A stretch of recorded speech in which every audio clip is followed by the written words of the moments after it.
আসসালামু আলাইকুম। আশা করি ভালো আছো সবাই। ইকবাল সিদ্দিকী কলেজের লাইভ ক্লাসে শুভেচ্ছা ও স্বাগতম। আমি আল আমিন, প্রভাষক হিসাব বিজ্ঞান। আজ আমি তোমাদের হিসাব বিজ্ঞান প্রথম পত্রের সপ্তম অধ্যায় কার্যপত্র থেকে তৃতীয় ক্লাস নিচ্ছি। এর আগে এর উপর আরও দুটি ক্লাস নেওয়া হয়েছিল। মূলত তোমাদের এর আগে একটি সৃজনশীল নিয়ে আলোচনা করা হয়েছিল। আজকে অন্য একটি সৃজনশীল প্লাস সাথে সমাপনী দাখিলা নিয়ে আমি আলোচনা করব। আশা করি তোমরা সাথে থাকবে। স্ক্রিনে তোমরা দেখো, এখানে লেখা আছে কার্যপত্র।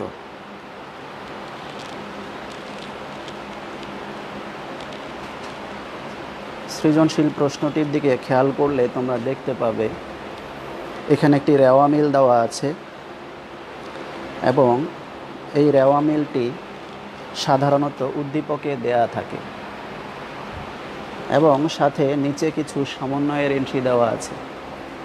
তোমরা জানো উদ্দীপকের মধ্যে এখানে একটি রেওয়া মিল থাকবে এবং নিচে কিছু সমন্বয়ের এন্ট্রি দেওয়া থাকবে। এর উপর ভিত্তি করে আমরা একটি কার্যপত্র প্রস্তুত করব। বিগত ক্লাসে তোমাদের সাথে আলোচনা করা হয়েছিল যে এই রেওয়া মিল থেকে আমার কার্যপত্র প্রস্তুত করতে গিয়ে অবশ্যই 10 ঘর বিশিষ্ট কার্যপত্র যদি প্রস্তুত করতে বলে, আমার প্রথম কাজ কি হবে?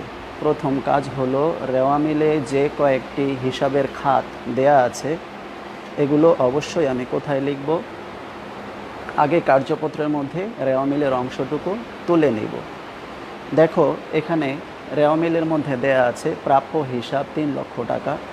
আমি এখানে বোর্ডে আগেই তুলে রেখেছি রেওয়া মিলের অংশটুকু। দেখো কার্যপত্র, অগ্রিম বিমা 24,000 টাকা, আসবাবপত্র 1 লক্ষ টাকা, এগুলো ডেবিট পাশে আছে তাই আমি ডেবিট পাশেই লিখেছি। পুঞ্জীভূত অবচয়, এটা আসবাবপত্রের পুঞ্জীভূত অবচয়, এটি ক্রেডিট পাশে থাকে তাই 10,000 টাকা ক্রেডিট পাশে লিখেছি। মূলধন 2 লক্ষ টাকা, সেবা আয় 2,54,000 টাকা এবং বেতন 40,000 টাকা। এখানে যা আছে কোনো পরিবর্তন হবে না, হুবহু আমি দেখে দেখে এখানে লিখব। তাই আমি লিখলাম। এটার যোগফল এখানে দেয়া আছে 4,64,000।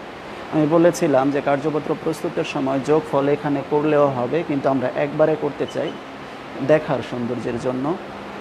এখানে 4,64,000 আমি পরে লিখব। এরপরে আমার কাজ কি? দেখো কার্যপত্রের মধ্যে এরপরের ধাপ হচ্ছে সমন্বয়। আর সমন্বয়ের এন্ট্রি এখানে যা দেয়া আছে আমি বিগত ক্লাসে যেভাবে সমাধান করেছিলাম ওইভাবে আমি সমাধান করে নিব। দেখো প্রথম যে সমন্বয়টি দেয়া আছে বিমা 3 বছরের জন্য, বিমা দেয়া আছে 3 বছরের জন্য প্রদত্ত হয়েছে। রেওয়া মিলে অগ্রিম বিমা দেয়া আছে 24,000 টাকা।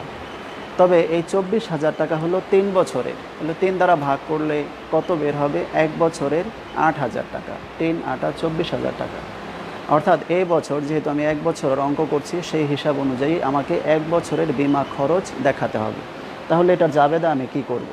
এটার জাবেদা হলো বিমা খরচ হিসাব ডেবিট, অগ্রিম বিমা হিসাব ক্রেডিট। দেখো এটার যদি আমি এখানে সমাধান করি, কত টাকা? 8,000 টাকা। তার মানে অগ্রিম বিমা এখানে দেয়া আছে। আমার প্রথম জাবেদার অংশ হলো যেটা দেয়া নেই সেটি আমি নতুন করে লিখব বলেছিলাম। এখানে লেখা আছে 8 নাম্বার, বিমা খরচ কোথাও লেখা নেই, তাহলে এটা আমাকে লিখতে হবে বিমা খরচ হিসাব। তাহলে বিমা খরচ কত? 8,000 টাকা জাবেদায় অনুযায়ী 8,000 টাকা ডেবিট। যেহেতু আমি সমন্বয়ের নাম্বারগুলো আমি এখানে নোট রাখছি 1 নাম্বার। এবং অগ্রিম বিমা ক্রেডিট, অগ্রিম বিমা দেওয়া আছে, তাহলে অগ্রিম বিমা কী হবে? এই সমন্বয়ের ঘরে ক্রেডিট হবে সমপরিমাণ টাকা 8,000, এটিও আমি নোট রাখছি 1 নাম্বার। এরপর দেখো পরবর্তী সমন্বয় দেয়া আছে বেতন 12,000 টাকা যা বকেয়া আছে। বকেয়া থাকলে এবং রেওয়া মিলে বেতন দেওয়া আছে, আমি বকেয়া বেতনের জাবেদা দিব। তাহলে বকেয়া যতটুকু আছে অতটুকুর জন্য জাবেদা হবে। বেতন বকেয়া আছে 12,000, তাহলে জাবেদা কি হবে? বেতন হিসাব ডেবিট, বকেয়া বেতন হিসাব ক্রেডিট। দেখো বেতন হিসাব অঙ্কে দেয়া আছে তাই আমাকে নতুন করে লিখতে হবে না। কত টাকা? 12,000 টাকা। সমন্বয়ে ডেবিট পাশে লিখছি 12,000 টাকা। এটি হচ্ছে 2 নাম্বার সমন্বয়। এবং বকেয়া বেতন ক্রেডিট, বকেয়া বেতন অঙ্কে দেয়া নেই, তাহলে আমাকে লিখতে হবে বকেয়া বেতন। বকেয়া বেতন কী হবে? ক্রেডিট হবে 12,000 টাকা। 2 নাম্বার সমন্বয়। দেখো তৃতীয় সমন্বয় এখানে দেয়া আছে, সেবা প্রদান করা হয়েছে কিন্তু এখনও বিল পাওয়া যায়নি। সেবা প্রদান করা হয়েছে কিন্তু এখনও বিল পাওয়া যায়নি।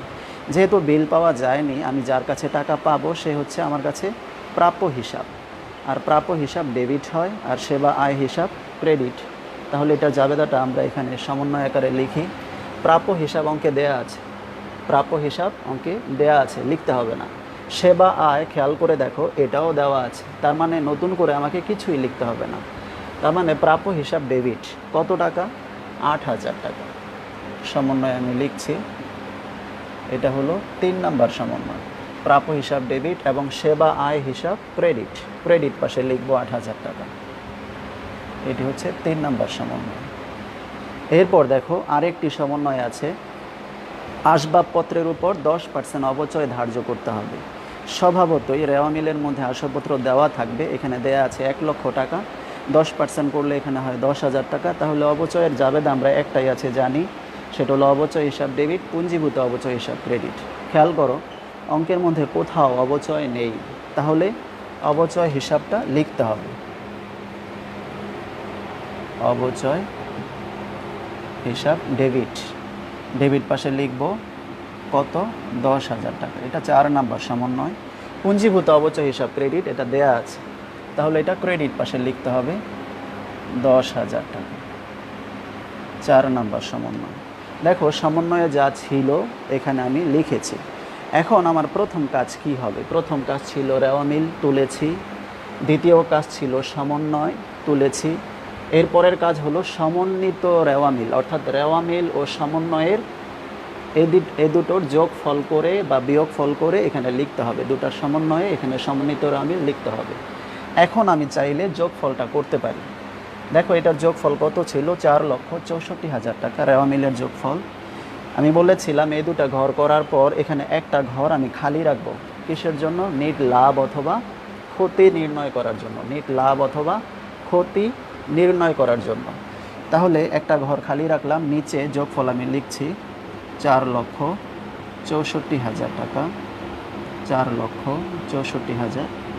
এটি অঙ্কেই দেওয়া থাকবে, রেওয়া মিলের যোগফল দেওয়া ছিল।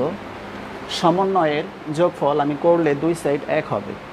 দেখো সমন্বয় এখানে কী দেওয়া আছে? 8,000, এখানে হলো 10,000, 18 এবং 8 26,000 এবং 12,000 38,000 টাকা। এই পাশে যদি যোগ করো একই পরিমাণ টাকা হবে, 22 আর 16 38,000 টাকা। এখন আমার সমন্বিত রেওয়া মিল করতে হবে। এই ক্ষেত্রে আমি কি বলেছিলাম? যদি একটা হিসাবের মধ্যে একই পাশে দুটো টাকা থাকে তবে যোগ করে লিখতে হবে, আর যদি একটা ডেবিট একটা ক্রেডিট থাকে তবে যেই দিকে বেশি ওই দিকে লিখতে হবে। দেখো এটা ডেবিট পাশে আছে 3 লক্ষ, এখানেও ডেবিট পাশে আসছে কত? 8,000। যোগ করলে কত হবে? 3,08,000। আমি ডেবিট পাশেই লিখছি।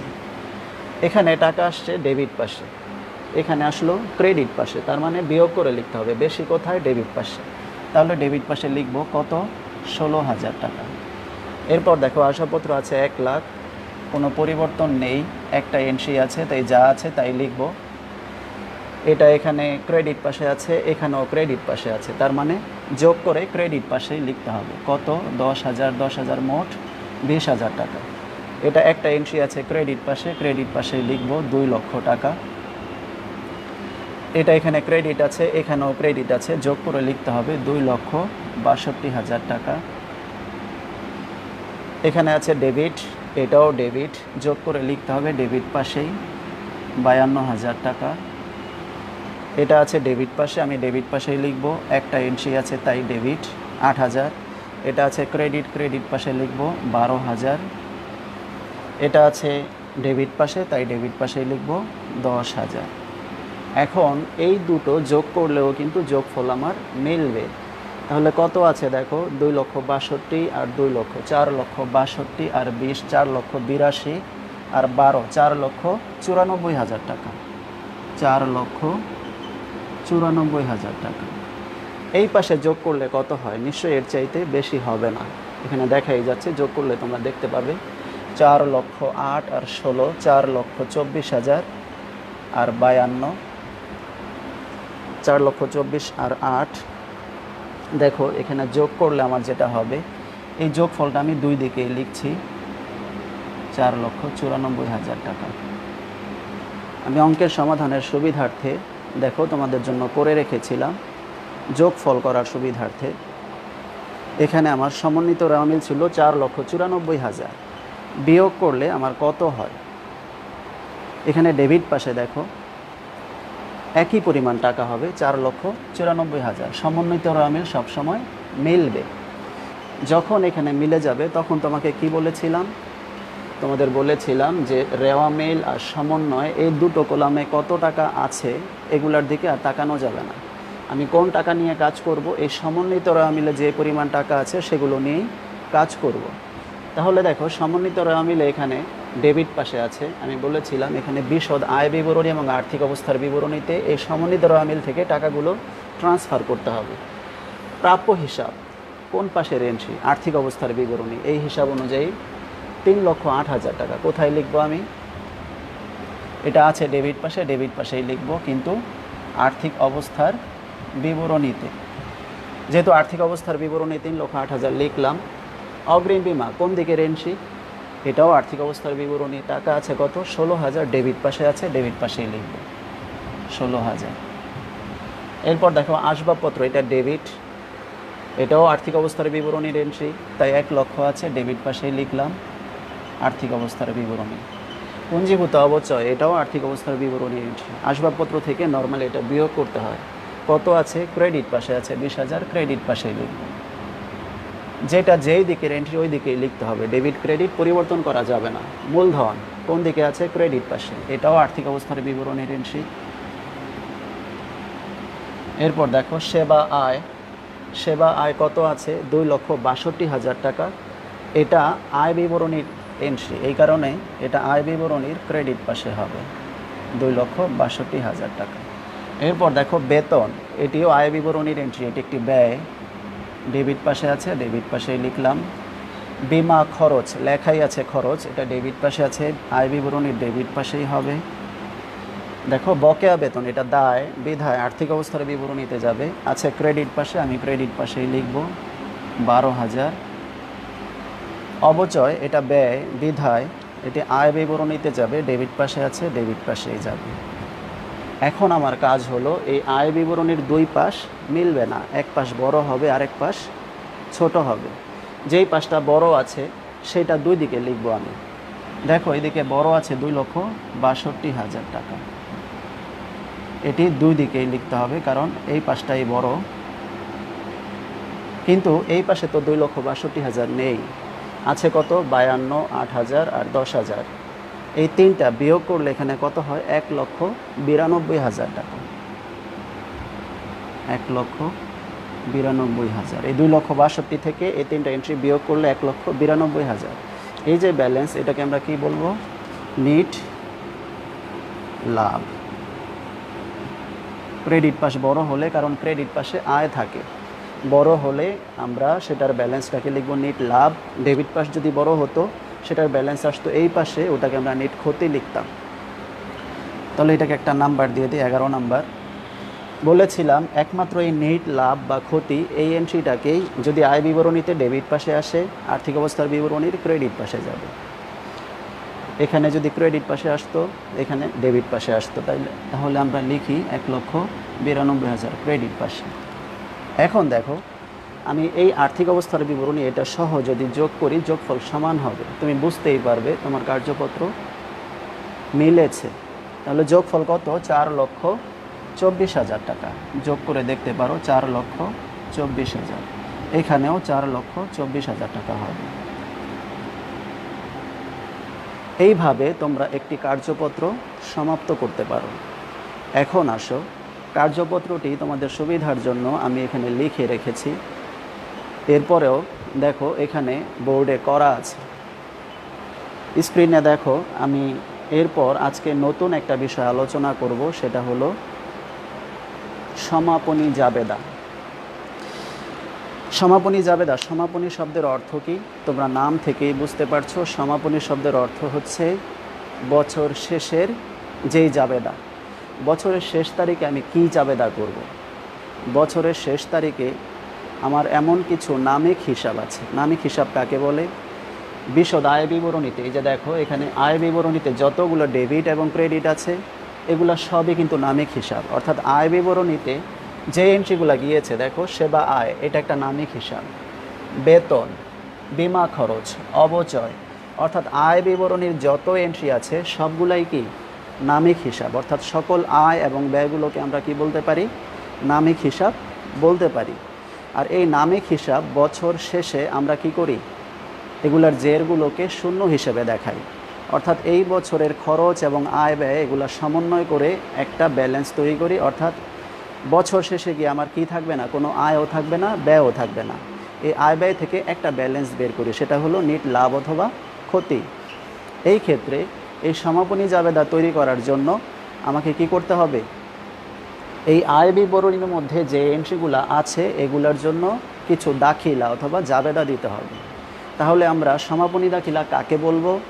বছরের শেষ তারিখে নামিক হিসাব অথবা আয় ব্যয় হিসাবগুলোকে বন্ধ করার জন্য, নামিক হিসাব অথবা আয় ব্যয় হিসাবগুলোকে বন্ধ করার জন্য আমরা যে দাখিলা দিব সেটাকে বলবো সমাপনী দাখিলা। এগুলো নির্দিষ্ট কিছু এন্ট্রি আছে, 4টা এন্ট্রি, 4টা জাবেদা মাত্র। এই 4টা জাবেদা আমরা সমাপনী জাবেদার জন্য তৈরি করব। সেগুলো কিসের জন্য? দেখো সবার আগে আছে এখানে বিশদ আয় বিবরণীর সকল আয়ের জন্য, বিশদ আয় বিবরণীর সকল আয়ের জন্য, এবং বিশদ আয় বিবরণীর সকল ব্যয়ের জন্য, এবং নিট লাভের জন্য, এবং উত্তোলনের জন্য। এই 4টা দফা, একটা হলো আয়, একটা হলো ব্যয়, একটা হলো নিট লাভ বা ক্ষতি, আরেকটি হলো উত্তোলন। এই 4 ধরনের এন্ট্রির জন্য 4টা দাখিলা দিব অথবা জাবেদা দিব। প্রথমে আমি যে জাবেদাটা লিখেছি সেটা হলো বিশদ আয় বিবরণীর সকল আয়ের জন্য। খেয়াল করলে তোমরা দেখতে পাবে এখানে দেখো আয় বিবরণীর আয়ের পাশে মোট কয়টা এন্ট্রি আছে। আয় বিবরণীর আয়ের পাশে দেখো খেয়াল করলে এখানে মাত্র একটা এন্ট্রি আছে। কোনটা? সেটা সেবা আয়। সেবা আয় কত আছে? 2,62,000। মনে রাখতে হবে এই আয় আর ব্যয়ের জন্য জাবেদা দেওয়ার সময় যে এন্ট্রিটা ক্রেডিট পাশে আছে সেই এন্ট্রি মানে সেই জাবেদার জন্য তোমাকে দাখিলা দিতে হবে আয় বিবরণী ক্রেডিট, নামটাই হবে। যেহেতু আয়টা কোথায় আছে? আয় বিবরণীর ক্রেডিট পাশে আছে, এই জন্য জাবেদার মধ্যে লিখতে হবে আয় বিবরণীটাই ক্রেডিট। আর যেই দাখিলাটা দেয়া আছে অর্থাৎ সেবা আয়, এটা হবে ডেবিট। তবে জাবেদা করলে কি হবে? দেখো আমি এখানে লিখেছি কত টাকা? 2,62,000 টাকা। আয় বিবরণীর ক্রেডিট পাশে এই আয়টা আছে বিধায় আয় বিবরণী ক্রেডিট এবং সেবা আয় ডেবিট। উল্টা হবে, সেবা আয় নর্মালি ক্রেডিট পাশে থাকলেও এই জাবেদা করার সময় কী করতে হবে? সেবা আয় হবে ডেবিট। কত টাকা? 2,62,000। এখানে আর কোনো আয় নেই বিধায় একটা আয় আছে। যদি একাধিক আয় থাকতো তবে সবগুলো আয় ডেবিট হতো। ধরো কমিশন আছে, প্রাপ্ত কমিশন ডেবিট হতো। ধরো বিনিয়োগের সুদ আছে, ডেবিট হতো। এখানে একটা আয় আছে বিধায় সবগুলা ডেবিটের সমপরিমাণ আয় বিবরণী ক্রেডিট হতো। এখানে একটাই আয় আছে বিধায় সেবা আয় ডেবিট, আয় বিবরণী ক্রেডিট। তবে আমরা মনে রাখবো এখানে প্রথম জাবেদাটা হবে অবশ্যই আয়ের জন্য। দেখো দ্বিতীয় জাবেদা এখানে লেখা আছে বিশদ আয় বিবরণীর সকল ব্যয়ের জন্য। ঠিক অপোজিটে আছে, দেখো তোমরা অঙ্কের মধ্যে আসো, এখানে লেখা আছে ব্যয় কয়টা আছে আয় বিবরণীর। এখানে এটা তো নিট লাভ, এটার জন্য আলাদা জাবেদা হবে। এটা ছাড়া ব্যয় আছে 3টা, 52,000। এটা আছে বেতন, একটা ব্যয় 8,000, এটা হলো বিমা খরচ, আরেকটি ব্যয়। এখানে আছে 10,000, এটা হলো অবচয় খরচ। তাহলে আমার মোট ব্যয় আছে কয়টা? 3টা, বিমা, বেতন এবং অবচয়। এই 3টার জন্য একটা জাবেদা হবে। বলেছিলাম আয় বিবরণীর যেই দিকে এই এন্ট্রিগুলো থাকবে সেই দিকে আয় বিবরণীটাই ডেবিট হবে। যেহেতু ব্যয়গুলো আয় বিবরণীর ডেবিট পাশে আছে তাহলে জাবেদার মধ্যে আয় বিবরণীটাই ডেবিট হবে।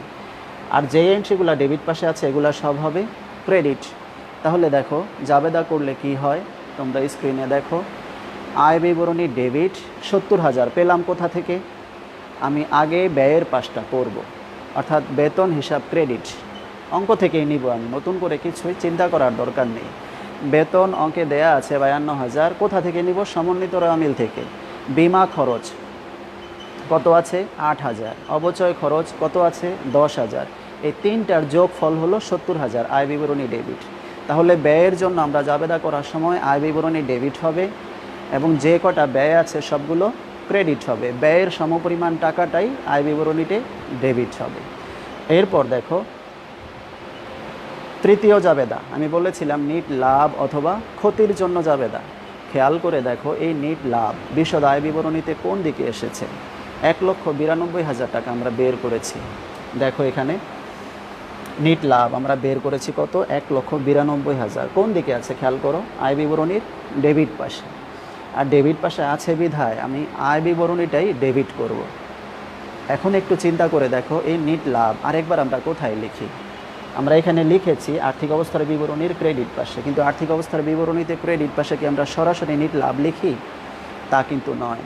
আমরা মূলধনের সাথে নিট লাভটা কী করি, যোগ করি। আর যদি নিট ক্ষতি হতো কি করতাম, বিয়োগ করতাম। এই কারণে এই নিট লাভের জন্য জাবেদা হবে, যেহেতু আয় বিবরণী ডেবিট পাশে আছে আয় বিবরণীটাই ডেবিট হবে। আর মূলধনের সাথে যোগ হয় বিধায় মূলধন হিসাবটা কি হবে, ক্রেডিট হবে। তাহলে দেখো জাবেদাটা হবে এই 1,92,000 টাকার জন্য আয় বিবরণী ডেবিট এবং মূলধন হিসাব ক্রেডিট। চতুর্থ জাবেদা কিসের জন্য করব আমরা বলেছিলাম, উত্তোলনের জন্য। আর উত্তোলন রেওয়া মিলে দেওয়া থাকে। তোমরা কি এই অঙ্কে উত্তোলন পেয়েছো? এই অঙ্কে উত্তোলন দেয়া নেই। যদি থাকে তবে সেটার জন্য একটা জাবেদা করব। সেই জাবেদাটা কি হবে, উত্তোলনকে আমরা কিভাবে কাজ হিসেবে দেখাই। এই উত্তোলনকে আমরা মূলধন থেকে বিয়োগ করে দেখাই। আর মূলধন থেকে বিয়োগ করলে মূলধন হয়ে যাবে কি, ডেবিট, আর উত্তোলন হবে তখন ক্রেডিট। এই ক্ষেত্রে আমি জাবেদা কি লিখব, যেহেতু এটা এই অঙ্কে নেই তাই আমি টাকা লিখি নাই, শুধু মূলধন হিসাব ডেবিট আর উত্তোলন হিসাব ক্রেডিট। এইভাবে আমরা সমাপনী দাখিলা সম্পন্ন করতে পারি। তাহলে মনে রাখার বিষয় যেটি, সমাপনী দাখিলা কয়টি আসবে, যদি থাকে সবগুলো এনসি তবে 4টি জাবেদা হবে। একটা আয়ের জন্য, একটি ব্যয়ের জন্য, একটি নিট লাভ বা ক্ষতির জন্য, আরেকটি হলো উত্তোলনের জন্য। এইভাবে আমরা সমাপনী জাবেদা করতে পারি। এখন আসো বিপরীত দাখিলা, যেটি আজকে আমি আলোচনা করার কথা ছিল না, একটু সময় আছে তাই আলোচনা করছি। সেটি হলো বিপরীত দাখিলা। বিপরীত দাখিলা কাকে বলে? দেখো আমি বোর্ড মুছে দিচ্ছি।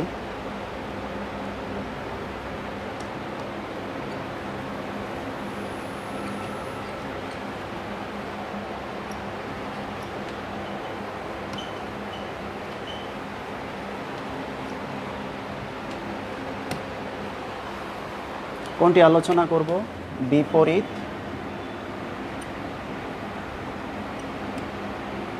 দাখিলা। বিপরীত দাখিলা এটাও একটা জাবেদা। যত প্রকার দাখিলা আছে সেগুলোকে আমরা কি বলবো, সোজা কথা এগুলা জাবেদা।